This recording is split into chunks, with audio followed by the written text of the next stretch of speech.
안녕하세요, 원장님. 안녕하세요. 오늘은 어떤 주제로 말씀해 주시나요? 오늘은 청소년 여드름의 골든타임에 대해서 얘기해 볼까 합니다.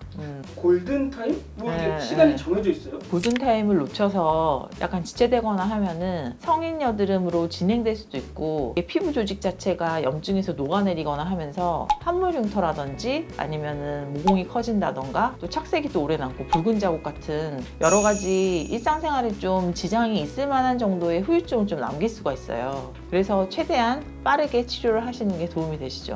제가 세 세트를 항상 말씀드려요. 여드름 스케일링, 그 다음에 압출, 그 다음에 염증 주사. 왜 치아에도 스케일링을 하잖아요. 그런 것처럼 묵은 각질이나 이런 거를 제거를 해주면 모공을 막고 있는 각질이 좀 제거가 되거든요. 그러면서 여드름을 좀 완화에 도움이 될 수 있고, 피지가 모공 속에 약간 밑에 박혀 있거나 하면은 이게 여드름의 씨앗이에요. 이거를 걷어내야지만 여드름이 또 덜 생기게 할 수 있어요. 그리고 진행된 여드름 같은 경우에는 짜지도 못하고 좀 아픈 여드름 있잖아요. 단단하게 부은 여드름. 이런 거는 대부분 압출을 하는 건 아니고 그쪽 부분에 스테로이드를 희석한 주사를 맞거든요. 그러면은 여드름이 진행되지 않고 좀 여드름을 빨리 가라앉게 할 수 있어요. 이 세 세트 정도만 뭐 1, 2주 간격으로 뭐 3번에서 5번 정도만 해도 급성기에 좀 활성화된 여드름은 좀 진정이 되긴 하거든요. 그러면은 그 이후에 뭐 흉터라든지 뭐 자국이나 이런 거를 조기에 예방할 수 있기 때문에 청소년기 여드름은 최대한 좀 빨리 치료하시는 걸 추천드리는 편이에요. 그러면은 청소년이니까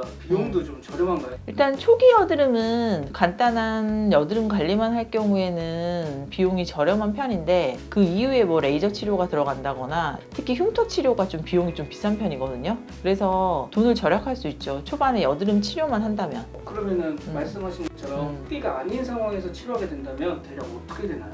대부분 그런 경우에는 바르는 연고나 먹는 약을 병행하기도 하고, 그리고 레이저 치료 같은 거를 많이 병행을 하기는 해요. 염증을 조금 빨리 가라앉혀줘야 되니까 관리만으로 조절이 안 되는 경우도 있거든요. 붉거나 화농성 여드름 같은 경우에도 염증을 가라앉혀주는 레이저 치료를 하긴 하는데, 피지 분비를 줄여주는 레이저를 하기도 하고, 아니면은 여드름에 살균 효과가 있는 비추로 약간 염증을 빨리 가라앉혀주는 치료를 하기도 하고, 그 이후에 생긴 붉은 자국 같은 경우에는 혈관 레이저를 하기도 하고, 흉터가 생겼을 경우에는 흉터 레이저나 뭐 미세 바늘 구주파나 뭐 이런 거를 병행하기도 하죠. 근데 치료 범위가 되게 넓어요. 약간 여드름이 진행돼서 막 이렇게 자국 치료를 하기도 하고 흉터 치료하는 거는, 그러니까 이게 치료 범위가 넓다는 건 여러 다방면으로 치료를 해야지 좀 좋아지고, 이거는 피부를 재생시켜서 하는 치료이기 때문에 금방 좋아지기도 어려워요. 되게 6개월에서 1년 정도 치료 스케줄을 갖고 3주나 한 달에 한 번씩 계속 병원을 방문해서 치료를 해야 되거든요. 그래서 이런 후유증이 남기 전에 치료를 하는 게 좋죠.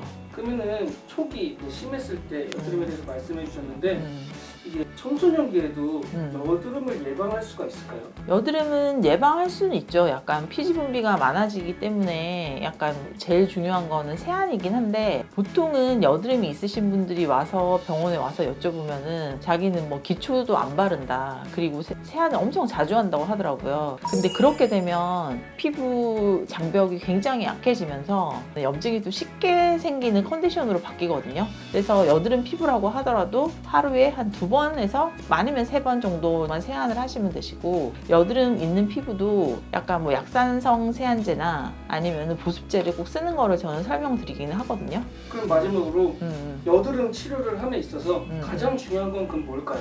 이게 또 공부를 또 해야 되고 하는데 시간도 빼야 되고, 그 다음에 와서 압출이라는 걸 하게 되는데, 그 압출이 좀 생각보다 통증이 좀 있거든요. 그리고 한번 누워있으면은 뭐 1시간 정도는 이상 관리를 해야 되는 경우가 많아요. 왜냐면 좁쌀 여드름 같은 경우 일일이 다 짜야 되기 때문에 시간도 되게 오래 걸리거든요. 그래서 치료 의지가 어느 정도 있어야지 좀 꾸준히 치료할 수 있는 것 같아요.